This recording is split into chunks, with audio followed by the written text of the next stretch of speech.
धमकी, चेतावनी और फिर विनाशकारी आहट।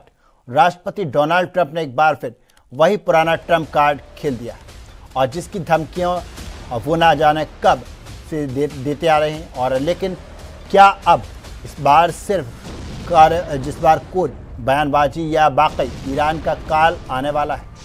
और जंग के 39वें दिन ट्रंप ने फिर वही आग और राग लापने शुरू कर दिए और ईरान को मिट्टी में मिला देंगे।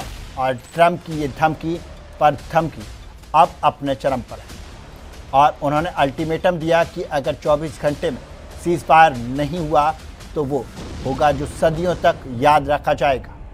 और ट्रंप का वो मशहूर जुमला फिर गूंज रहा है, अमेरिका चाहे तो बस एक बटन दबाकर ईरान को धुआं कर सकता है। और सवाल वही, क्या ये महज एक खोखली धमकी है या फिर आज मंगलवार की रात वाकई क़यामत की रात साबित होगी।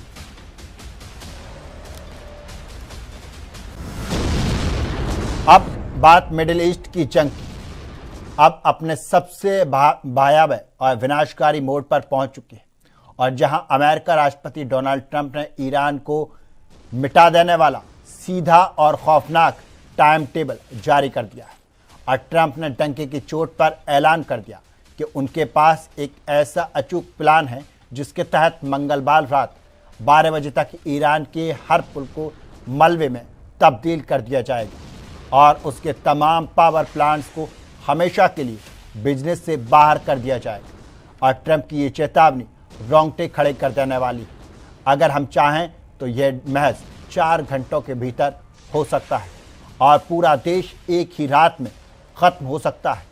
और अमेरिकी राष्ट्रपति ईरान को झुकने के लिए मंगलवार रात 8 बजे तक की अंतिम मोहलत दी है और साफ कर दिया कि या तो ईरान उनकी शर्तें मान ले या फिर अपने वजूद को ख़त्म करते हुए देखने के लिए तैयार रहे। अब पूरी दुनिया की नज़रें उस डेडलाइन पर टिकी हैं जो किसी महाविनाश का आगाज़ कर सकती हैं।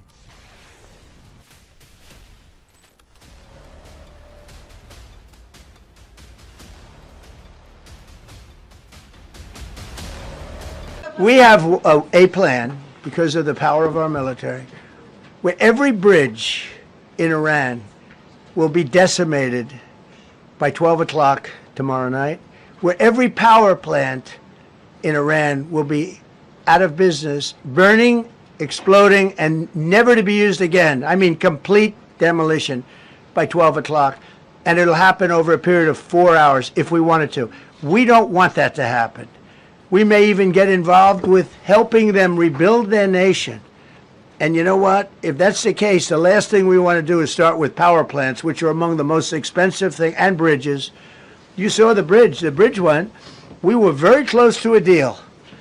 And then I got a call from Mr. Witkoff, Mr. Kushner, and JD saying, I think they're breaking the deal.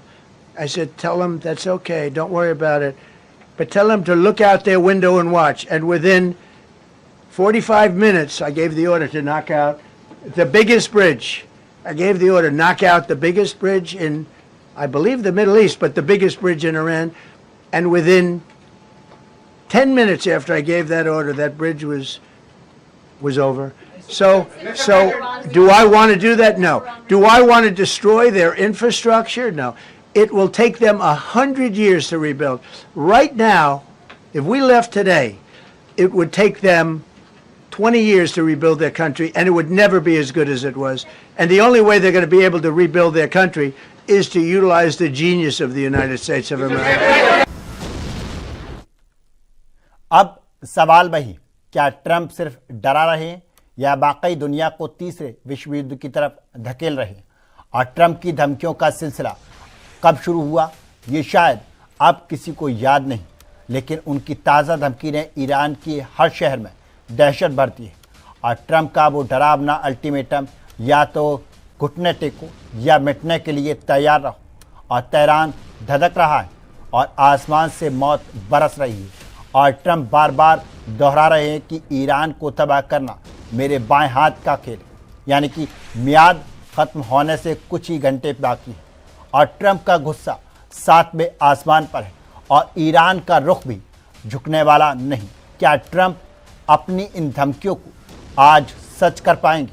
क्या आज मंगलवार की रात वो पल होगा जब ट्रंप का ब्रह्मोस ईरान पर चलेगा और दुनिया सांसें थामे उस पुल का इंतजार, यानी कि उस पल का इंतजार कर रही है जब ये धमकियां या तो शांत होंगी या फिर सब कुछ राख हो जाएगा?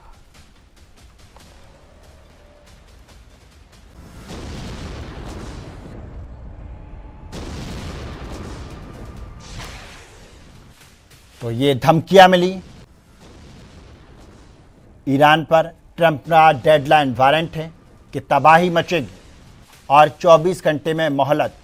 क्या खाक होगा ईरान? ये सवाल उठता है। ट्रंप की अंतिम चेतावनी है सीज फायर या फिर सर्वनाश। कयामत की रात, क्या आज मिटेगा ईरान? ये कहा गया और ये सवाल भी उठा है। और एक बटन और ईरान धुआं, ट्रंप का अल्टीमेटम है ये। अमेरिकी राष्ट्रपति डोनाल्ड ट्रंप ने कहा कि हमारे पास एक प्लान है। हर ब्रिज ईरान में मंगलवार को रात।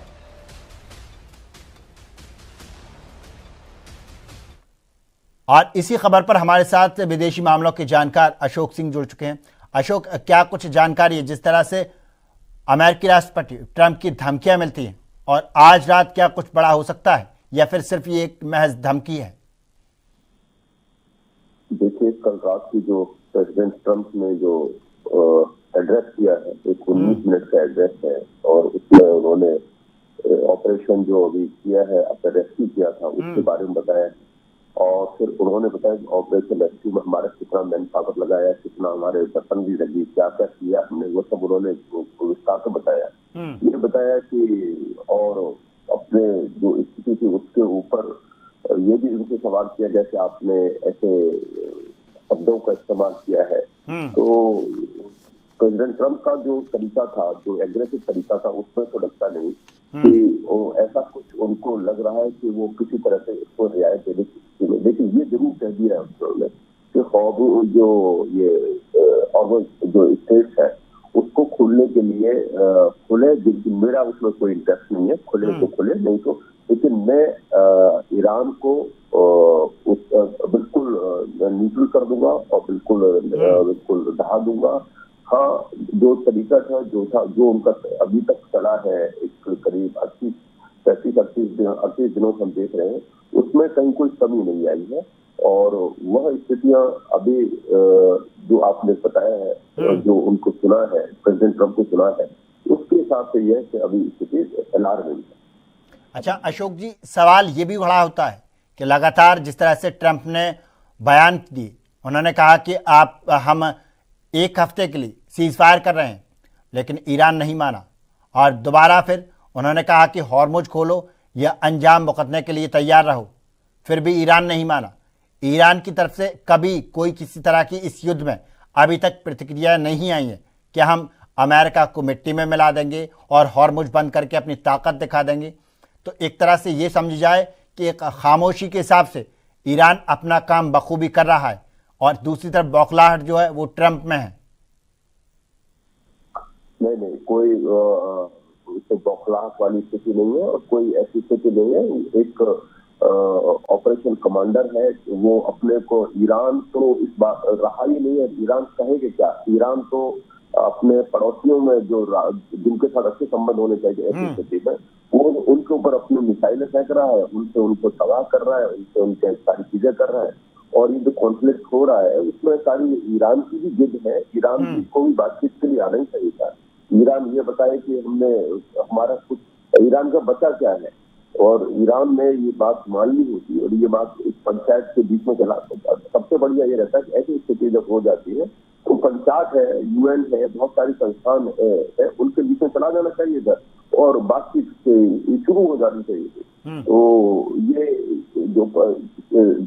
जो जिद है, और जिद में भी ये हो रहा है कि नुकसान तो दुनिया का हो रहा है, ईरान का तो मतलब नुकसान हो ही चुका है। तो अब इसमें ये बताएं कि ईरान अपने को चेतावनी कुछ कह नहीं रहा है, कर तो वही रहा है ना। आप ईरान से आप उससे तो नहीं लड़ रहे हैं ना, अमेरिका से तो लड़ नहीं रहे हैं। आप तो लड़ रहे हैं अपने पड़ोसी से लड़ रहे हैं तो 5000 किलोमीटर दूर की मिसाइल फेंकने चाहिए ईरान को अमेरिका के ऊपर, तब लगे कहाँ युद्ध हो रहा है। आप तो स्थितियां दूसरी हो रही है और ये स्थितियां क्योंकि उसमें अशोक जी, आपने जो कहा वो बिल्कुल सही कहा।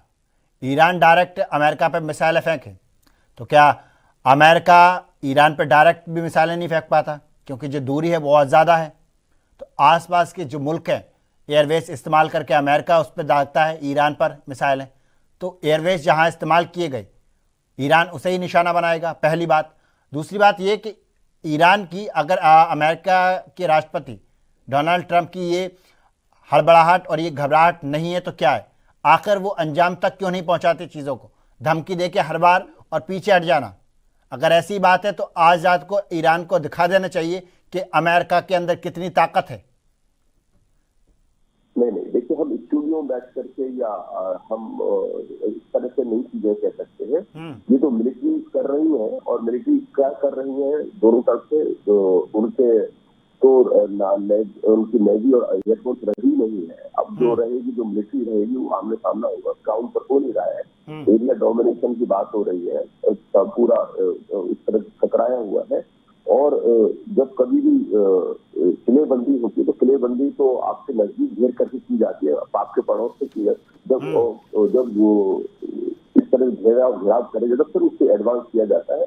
तो स्थितियां तो अभी भी विपरीत है, कोई अच्छी तो है नहीं। लेकिन बात यही है कि अगर इसे इंटरनेशनल कॉन्फ्लिक्ट बन गया है तो इसको अब बातचीत करने के लिए जो लोग हैं जिनके साथ आप बातचीत करना चाहते हैं, आप ईरान खुद बता दें कि हमें इनके साथ इनको आगे कीजिए, या इनके जो बातचीतों को उनसे मानने तैयार है। ईरान पाकिस्तान की बात को मानने को तैयार नहीं हो रहा है। ईरान फिर इधर क्या नाम है, चीन क्या नाम है, रूस में शायद हम बातचीत कर सकते हैं। तो बातचीत तो होना चाहिए और बहुत जरूरी है, क्योंकि कल का जो प्रेसिडेंट ट्रम्प का जो बातचीत था, कल का उनका जो एड्रेस था, वो ज्यादा खतरनाक है। उसको कोई जो मैंने डिकोड किया या दुनिया डिकोड कर रही है, हर उस समझदार जो भी थोड़ा इन विषयों को समझता है, अंतर्राष्ट्रीय समझता है, देश के फ्लैग को समझता है, उसने सबने सुना होगा और उसके भी मतलब निकल रहे हैं। तो बहुत सारी चीजें हैं। उन्होंने कम से कम बताया कि हमने एक अपने पायलट को निकाले, यहाँ तक कह दिया कि मीडिया के जिस व्यक्ति ने भी हमारे उसको पायलट को या कर्नल के बारे में बताया, हम उसको नहीं छोड़ेंगे, खुद माफी मांगे तो क्या मतलब जेल भेजेंगे, यहाँ कहा है। और नहीं तो फिर अपने आप से मीडिया खुद कर दें, नहीं तो फिर हम करेंगे। तो वो अपने खुद ही इस तरह से नाराज है। और यहाँ भी कहा है कि हमने हमारे ये जो दुश्मन क्षेत्र में रहे, हमारे जहाजों को उन्होंने नहीं नुकसान पहुंचाया, क्योंकि हम उस स्थिति में हो चुके थे, तो फिर हमने उसको खत्म किया है। तो बातें तो थोड़ी दूसरी तरह से जा रही है बातों का। और हमेशा से एक बात को कहते रहे हैं कि मिलिट्री जब ऑपरेशनल रहते हैं, इस तरह की चीजें कॉन्फ्लिक्ट होते हैं, तो फिर नुकसान और चीजें होती रहती है। अब ऐसे नहीं कह सकते कि आप यहाँ से फेंक दीजिएगा, वहां से फेंक, मतलब इस समय ईरान घिरा तो हुआ है, जो अपने ही जो उनके पड़ोसी है वही उनके रण क्षेत्र बना हुआ है। और अमेरिका ने वहां करके अपने अड्डे, और आज से नहीं बने तो लंबे समय से बने, कम से कम 150 से ज्यादा देशों में उनके मिलिट्री अड्डे है। तो वो तो घेराबंदी के लिए किया जाता है, जिसके साथ इससे पहले जब इराक को किया था तब तरीका दूसरा निकाला था, अभी दूसरा तरीका निकाला है। बिल्कुल अशोक जी, बिल्कुल। और बहुत बहुत धन्यवाद आपका इस पर चर्चा के लिए।